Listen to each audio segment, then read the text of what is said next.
One of the characteristics that makes you so attractive is your never give up attitude. When you did your first paid gig, I heard you only had 3 songs under your belt and you had 2 hours to fill. Can you tell us a little bit more about that?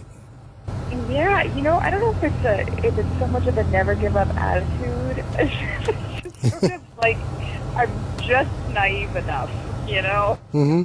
and hopeful. So I was living in San Antonio, Texas, and I had just started songwriting, and I was making the rounds on the open mic circuit, like 6 nights a week.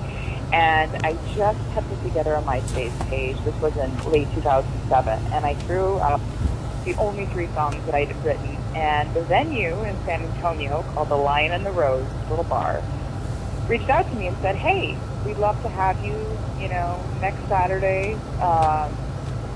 The gig is 2 hours. It pays $100." And I was 20 at the time. I saw that. I was like, that's more money than I've seen for 2 hours of work ever. So I said, sure, I'll do it. Meanwhile, I'd only written 3 songs, and I knew how to play 2 or 3 cover songs. So I ended up pulling together a banjo player and a buddy who was a guitarist, and I wrote a few more songs in those 2 weeks. Oh my! Pulled it off. I know.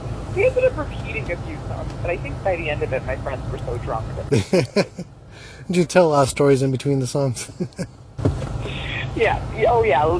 That is when my second career as a storyteller started. I also wanted to touch on that a little bit. Do you do that through the TED Talks?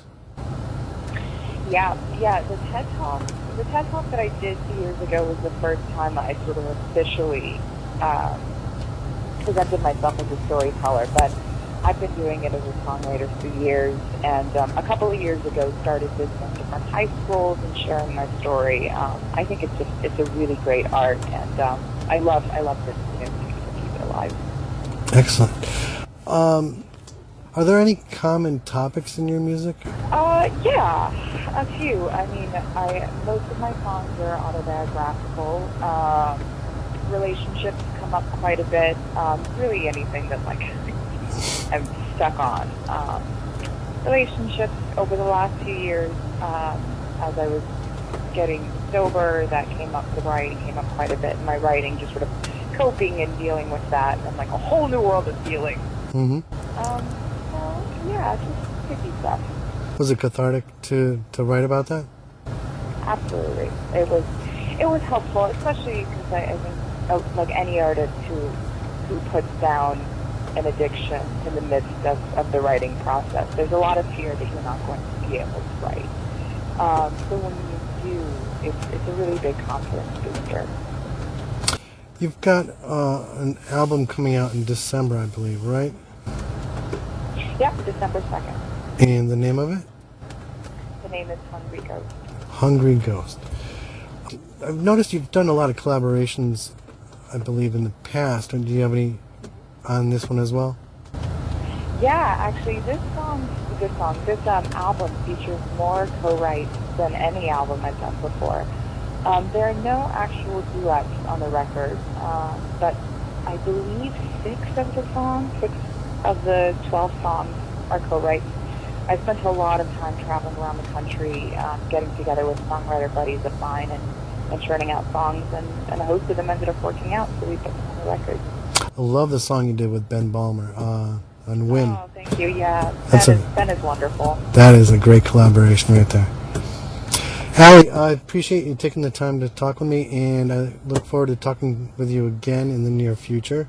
Tomorrow, is this an open event that you're going to be in Bristol? Yes, it absolutely is. This is like a private residence? Yeah, so it's a house concert, but it's a regular house concert series. They host concerts, I believe, every month. The homeowner's name is Paul. He's in Bristol, Connecticut. And he said that anyone who's interested in attending, Saturday night, 7:30 p.m., and the email account to RSVP is acousticcool, ACOUSTICOOL, acousticool @icloud.com. or you can just go to facebook.com/mystical. And anyone who wants to come, it's just a suggested donation, $20. That's excellent. I hope to see you tomorrow then, Great. and definitely we'll be talking again. Absolutely. Thank you so much for taking the time. I appreciate it. Thanks very much, Aly.